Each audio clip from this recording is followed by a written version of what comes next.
Friends, जैसा कि previous 2 lessons के अंदर हम लोगों ने एडोबी इलस्ट्रेटर के अंदर टाइप टूल के हवाले से काफ़ी चीज़ें डिस्कस की।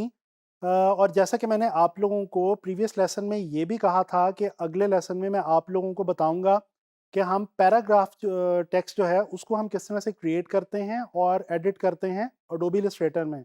तो चलते हैं एडोबी इलस्ट्रेटर की तरफ और एक्सप्लोर करते हैं पैराग्राफ के टेक्स्ट को टाइप टूल की मदद से। दोस्तों, चलें स्टार्ट करते हैं पैराग्राफ के टेक्स्ट को। सबसे पहले मैं यहाँ पे टी लेके यानी कि टाइप टूल की मदद से मैं यहाँ पे टेक्स्ट बॉक्स क्रिएट करता हूँ।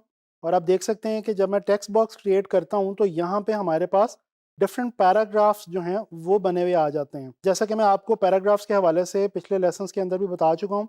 अगर आप इसमें मज़ीद टेक्स्ट ऐड करना चाहें तो आप दोस्तों यहाँ पे एंटर करके मज़ीद टेक्स्ट जो है वो ऐड कर सकते हैं, लेकिन उसके लिए याद रहे कि आपको यहाँ से नीचे की तरफ अपने टेक्स्ट बॉक्स को जो है वो बढ़ाना पड़ेगा।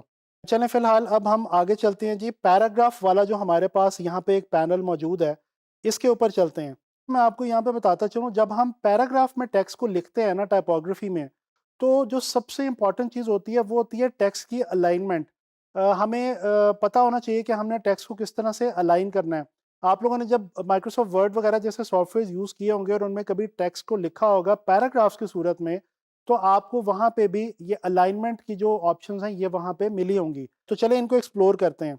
दोस्तों, सबसे पहले मैं ये करता हूँ कि टी प्रेस करके मैं यहाँ पे कहीं पे भी अपने पैराग्राफ में क्लिक करूँगा और कंट्रोल ए प्रेस करूँगा ताकि मेरा ये जो सारा टेक्स्ट है ये सेलेक्ट हो जाए। अच्छा, अब यहाँ पे मेरे पास मेनली 2 पैराग्राफ्स हैं। मैं एक काम करता हूँ कि मैं यहाँ पे एक एंटर करके कहीं पे जहाँ पे सेंटेंस खत्म हो रहा हो, मैं एक पैराग्राफ जो है वो बढ़ा लेता हूँ। ये देखें, मैंने जो है वो 3 पैराग्राफ्स कर लिए हैं। ये मैंने इसलिए किया ताकि हम जो पैराग्राफ के हवाले से ऑप्शंस देखने जा रहे हैं, उनके बारे में हमें ज़रा डिटेल के अंदर चीज़ें नज़र आएँ। अच्छा जी, टी प्रेस किया, यहाँ पे कंट्रोल ए की मदद से सिलेक्शन ली। अब यहाँ पे हमारे पास पहली ऑप्शन है अलाइन लेफ्ट, जो कि इस वक्त हमारे टेक्स्ट के ऊपर अप्लाई भी हुई हुई है। आप जैसे ही यहाँ पे क्लिक करेंगे तो जो ऑप्शन होगी वो यहाँ पे आपके पास यहाँ पे अप्लाई हो जाएगी। दोस्तों, अलाइन लेफ्ट का मतलब है कि जो हमारा टेक्स्ट है वो लेफ्ट साइड के ऊपर हमारे पैराग्राफ में अलाइन हो जाएगा। अच्छा, अलाइन का जो वर्ड है इसका मतलब है प्लेसमेंट, और प्लेसमेंट किसी खास चीज़ के हवाले से। यहाँ पे हम जो अलाइनमेंट कर रहे हैं अपने टेक्स्ट की, वो अपने पैराग्राफ्स की हवाले से उनके कंपैरिजन में उनके अकॉर्डिंगली कर रहे हैं। तो ये बात आपने याद रखनी है। अब यहाँ पे नेक्स्ट ऑप्शन हमारे पास है जी अलाइन सेंटर। इस पे मैं जैसे ही क्लिक करता हूँ तो आप देख सकते हैं मेरा जो टेक्स्ट है ये सारा सेंटर के अंदर अलाइन हो गया। अगर मैं बाहर क्लिक करके आपको दिखाऊं तो ये आप देख सकते हैं कि मेरा जो टेक्स्ट बॉक्स है वो अब थोड़ा सा बाहर की तरफ नज़र आ रहा है और टेक्स्ट जो है मेरा वो सेंटर में अलाइन हो गया। नेक्स्ट ऑप्शन हमारे पास है जी अलाइन राइट। जैसे ही हम अलाइन राइट पे क्लिक करते हैं तो आप देख सकते हैं यहाँ पे ये सारा टेक्स्ट राइट साइड पे पैराग्राफ में अलाइन हो चुका है। अच्छा जी, इसके बाद हमारे पास एक ऑप्शन अवेलेबल है जस्टिफाई की।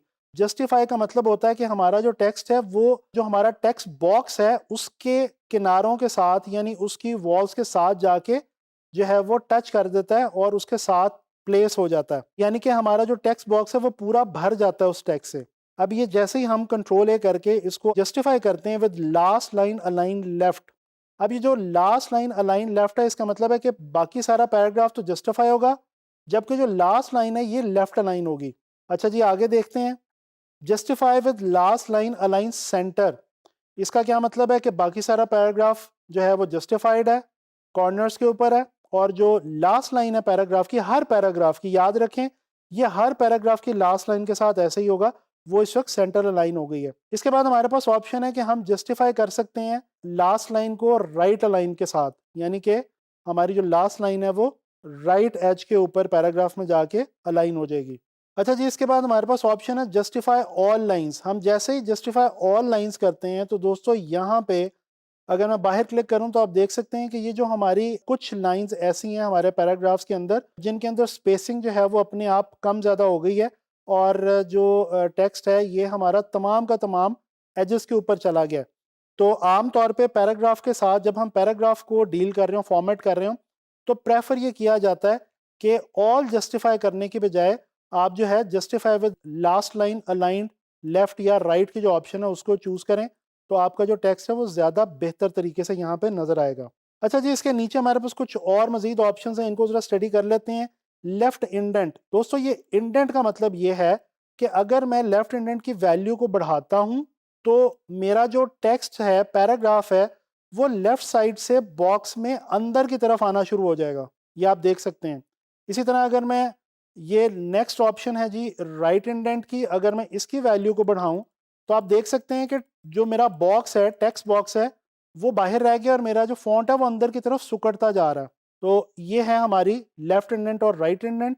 इसको फिलहाल मैं वापस जो है वो 0 की वैल्यू पे लेके जा रहा हूँ ताकि मेरा जो टेक्स्ट है वो वापस अपनी असल हालत में आ जाए। इसके बाद दोस्तों हमारे पास ये एक ऑप्शन अवेलेबल है जी, फर्स्ट लाइन लेफ्ट इंडेंट। देखते हैं ये क्या है।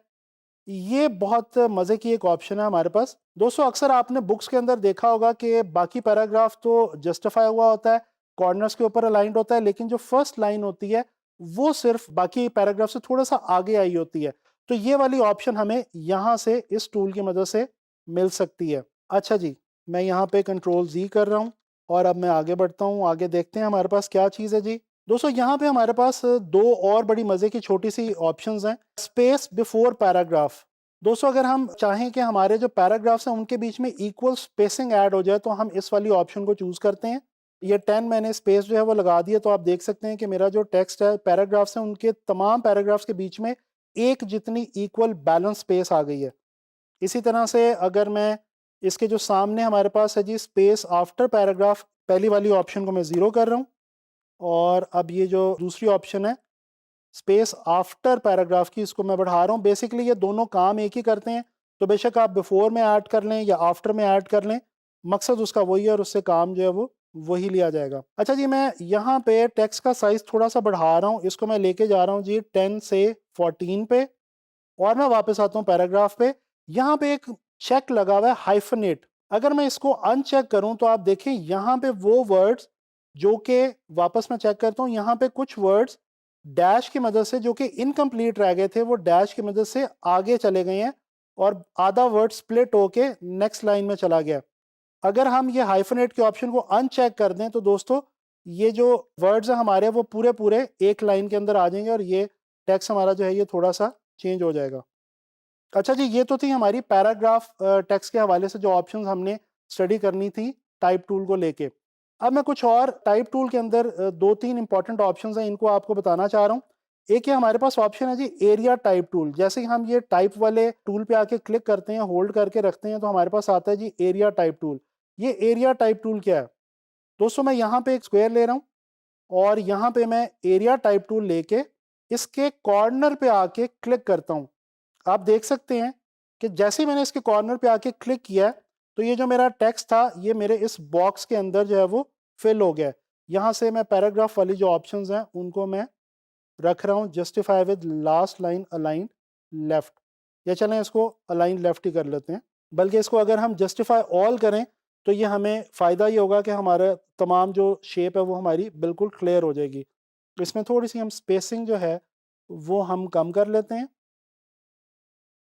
और साइज़ भी हम थोड़ा सा जो है वो छोटा कर लेते हैं। इसको मैं अगर यहाँ पे टेक्स्ट को मैं इसको कॉपी करके अगर मैं इसको पेस्ट करूँगा तो ये देखिएगा कि ये मेरे जो बॉक्स है ये फिल हो गया। दोस्तों ये बेसिकली टूल करता ही है, जैसा कि आप देख चुके हैं कि ये कोई भी शेप जो आप बनाएंगे उसके अंदर ये टेक्स्ट को जो है वो क्रिएट कर देगी। फॉर एग्जांपल अगर मैं पेन टूल की मदद से यहाँ पे एक अपनी मर्जी की कोई सी शेप क्रिएट कर लेता हूँ। ये देखें ये एक मैंने शेप क्रिएट कर ली। अब मैं यहाँ से आता हूँ एरिया टाइप टूल पे और यहाँ पे आके एज के ऊपर, दोस्तों याद रखें एज पे आपने क्लिक करना है। अगर अंदर क्लिक करेंगे तो फिर वो नहीं आएगा जो हम चाह रहे हैं। अब ये देखें ये हमारे पास एक बहुत खूबसूरत सी शेप बन गई है, इसके अंदर टेक्स्ट हमारा बाउंड हो गया है। यहाँ पे अगर हम ला के रखना चाहें तो हम यहाँ पे एक सर्कल छोटा सा रख सकते हैं। अब ये देखें ये एक लेआउट सी हमारी बन गई है टेक्स्ट के हवाले से, जैसे किसी भी मैगजीन वगैरह के ऊपर टेक्स्ट हमें पेजेस पे नज़र आता है। चलो जी, इसको मैं डिलीट कर रहा हूँ। और ये type on a path tool की एक और ऑप्शन हमारे पास मौजूद है, इसको ज़रा देखते हैं। दोस्तों type on a path tool क्या करती है कि अगर आप कोई सा भी पाथ क्रिएट करें, जिस तरह मैं यहाँ पे पेन टूल की मदद से एक ही छोटा सा पाथ क्रिएट करता हूँ और मैं स्ट्रोक ले लेता हूँ और फिल को मैं नन कर देता हूँ। इसको मैं थोड़ा सा जूम कर रहा हूँ। यहाँ आके मैं क्लिक करता हूँ जी type on a path tool से और इस पे यहाँ पे पूरे अपने पाथ के एग्जैक्ट ऊपर आके मैंने क्लिक किया, तो यहाँ पे देखें मेरे पास टेक्स्ट लिखा हुआ आ गया है। इसको मैं थोड़ा सा चेंज कर देता हूँ, मैं कर देता हूँ जी DG skills graphic design course. ये देखें कितना खूबसूरत एक पूरी कर्व के अंदर हमारा जो टेक्स्ट लिखा हुआ आ गया है। अब यहाँ पे एक और इम्पॉर्टेंट चीज़ है, मैं आपको बताता चलूँ। डायरेक्ट सिलेक्शन टूल मैं पिक करता हूँ, यहाँ पे ये मुझे कुछ लाइन सी नज़र आ रही हैं दोस्तों। ये जो मेरे पास लाइन है, इसको अगर मैं पीछे की तरफ लेके आऊँ तो ये देखें मेरा ये जो टेक्स्ट है ये पाथ पे पीछे की तरफ आ गया है। इसी तरह से डायरेक्ट सिलेक्शन टूल की मदद से मैं इस वाली अगर कर्व को थोड़ा सा लाइन को आगे लेके जाऊं तो ये देखें मेरा फॉन्ट जो है वो टेक्स्ट जो है वो आगे की तरफ चला जाएगा। बेसिकली इस ऑप्शन के थ्रू आप क्या कर सकते हैं कि अपने टेक्स्ट को पाथ के ऊपर अपनी मर्जी से प्लेस कर सकते हैं। जिस तरह अगर मैं यहाँ पे सेंटर वाली ऑप्शन से लेके इसको मैं इस तरह से मूव करने की कोशिश करूँ तो आप देख सकते हैं मेरे पाथ के ऊपर जहाँ मैं चाह रहा हूँ मेरा जो टेक्स्ट है वो मूव करता जा रहा है। अच्छा, ये बाकी टेक्स्ट मुझे इसलिए नहीं नज़र आ रहा, ये रेड एरो की मुझे ऑप्शन आ रही है क्योंकि यहाँ पे जो है वो मेरा टेक्स्ट जो है वो थोड़ा सा एक्स्ट्रा हो गया, पाथ छोटा रह गया और टेक्स्ट बड़ा हो गया। तो दोस्तों इस तरह हम पाथ बना के कोई भी उसके ऊपर टेक्स्ट को प्लेस कर सकते हैं। अच्छा, यहाँ पे एक ऑप्शन है, ये ज़्यादा यूज़ नहीं होती लेकिन मैं जल्दी से आपको क्विक ओवरव्यू देता हूँ। वर्टिकल टाइप टूल, ये बेसिकली टाइप टूल जो है, वर्टिकल टाइप टूल ये वर्टिकली टेक्स्ट को जो है वो टाइप करता है। और इसी तरह से यहाँ पे वर्टिकल एरिया टाइप टूल है, ये हम किसी भी एरिया के ऊपर यानी किसी भी शेप के ऊपर यहाँ पे सर्कल ले लेते हैं और यहाँ पे आके अगर क्लिक करेंगे तो आप देखेंगे कि ये देखें वर्टिकल जो टाइप है वर्टिकल टेक्स्ट उसमें एंटर हो जाएगा। इसको मैं डिलीट कर रहा हूँ। एक आखिरी चीज़ जो मैं आपको इम्पोर्टेंट यहाँ पे बताना चाहता हूँ पैराग्राफ के हवाले से, वो ये कि हम बाज़ औक़ात कॉलम के अंदर टेक्स्ट को लिखते हैं। फ़र्ज़ किया ये मैंने एक कॉलम लिया, ठीक है? अगर इस कॉलम को मैं कॉपी करना चाहूँ तो मैं इसको कंट्रोल C कंट्रोल V कर सकता हूँ, लेकिन यहाँ पे ये देखें हम इस कॉलम को बड़ा या छोटा कर सकते हैं अपनी मर्ज़ी से। दोस्तों कॉलम के अंदर टेक्स्ट हम इसलिए लिखते हैं क्योंकि समटाइम्स जो टेक्स्ट जिस तरह अखबार के अंदर पढ़ा जाता है, स्ट्रेट हॉरिजॉन्टल लाइन के अंदर टेक्स्ट अगर ज़्यादा हो तो वो पढ़ते हुए कंसंट्रेशन डिस्टर्ब हो जाती है, इसलिए कॉलम के अंदर हम जो है वो टेक्स्ट को लिख सकते हैं। तो इसको अगर मैं यहाँ पे ऑल्ट होल्ड करूँ और शिफ्ट होल्ड करूँ तो मैं इस कॉलम को जो है वो रिपीट भी कर सकता हूँ। इस तरह से हम डिफरेंट किस्म के कॉलम्स जो हैं वो यहाँ पे क्रिएट कर सकते हैं। तो ये आपने देखा कि पैराग्राफ टेक्स्ट को हम किस तरह से डील करते हैं और कुछ और ऑप्शंस मैंने आपको टाइप टूल के हवाले से भी आज बताई हैं।